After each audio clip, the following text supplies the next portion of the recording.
Hello everyone! Today we're in Paris visiting a place I've wanted to see for years, the breathtaking Sainte-Chapelle.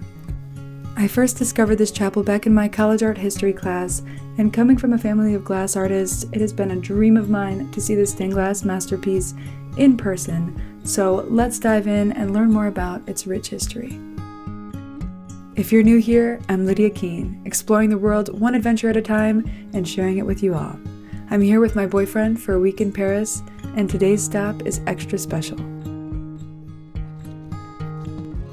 We are on our way to Sainte-Chapelle. Oui. Ooh, look at this.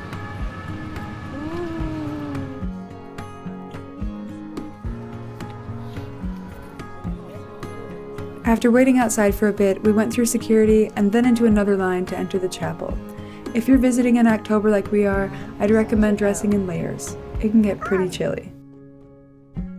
As we waited, I took in the exterior of this magnificent place. Sainte-Chapelle is a perfect example of renaissance Gothic architecture. It's elegant, light, and detailed, and to let in this much glass, they didn't rely on big flying buttresses like Notre-Dame. Instead, they hid iron supports inside the walls. This design makes the chapel feel almost weightless. The downstairs area is super beautiful. So you enter this building, there's a little gift shop, and then on either side, to the left or the right, by the doorway, are the entry downstairs. I feel like I'm walking into a big jewel box, stepping into the lower chapel. Originally, this level was for the staff of the royal palace. The ceilings are lower and the colors are deep and rich with the reds, blues, greens, and gold. And the painted ceiling is that deep blue with the gold fleur-de-lis. And the blue columns here represent the king's French heritage, while the red ones with the castle symbols represent the Spanish heritage of his mother. Now we head up the narrow spiral staircase. There's one on each side as you enter, and you really feel that moment of compression and then release as it opens to the upper chapel. The space hits you with pure color and light. It's so magnificent.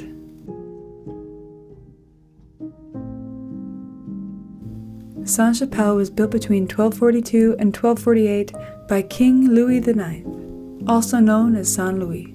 He built it to house some of the most precious Christian relics of all time, including the Crown of Thorns and a piece of the true cross.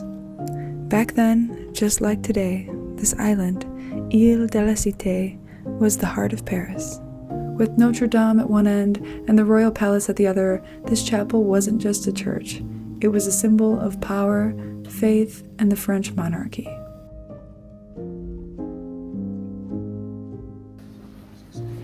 The upper chapel here was reserved for the king and his court. There are 15 massive stained glass windows, almost floor to ceiling, covering about 670 square meters of glass, and they tell over 1,100 scenes from the Bible.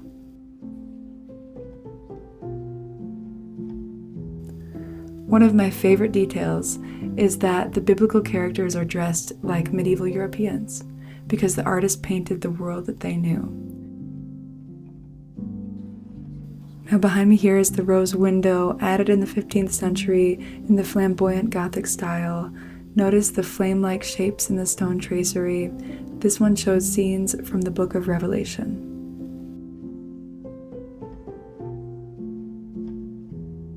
At the front is where the sacred relics were once displayed.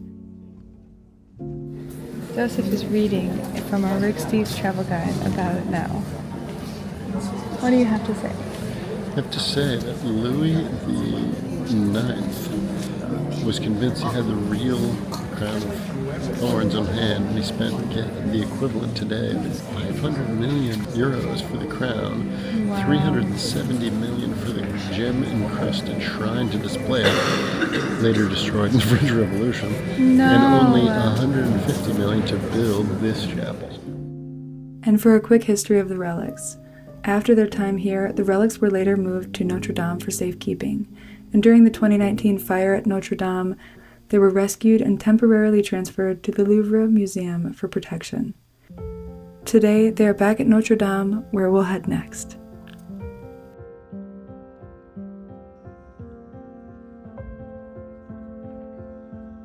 I can't help but think about my parents when I'm here. I've been sending them lots of photos and videos, but nothing compares. My mom made glass beads for many years, does a lot of work in her kiln, and has made stained glass windows galore.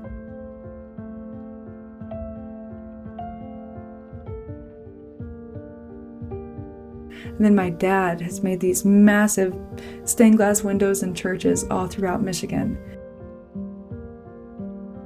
And they shared all of that with me.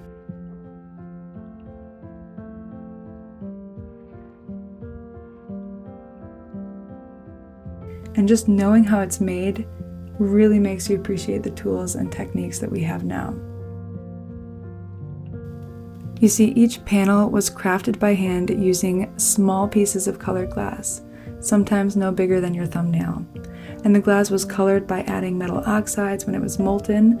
Once cooled, the artisans cut out each piece precisely and fit them together using strips of lead called cames. Every tiny little fragment was carefully shaped to match the scene.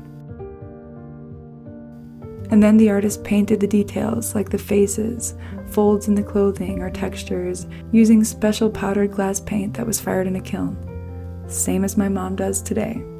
The windows were then assembled and carefully installed in the stone frames. And this is where those hidden iron supports come into play, holding up all of these enormous glass panels in this space, giving it that weightless feeling. It's so incredible that these were made in the 13th century, and I'm looking at them right now like they were created yesterday. The sun still shining brilliantly through them.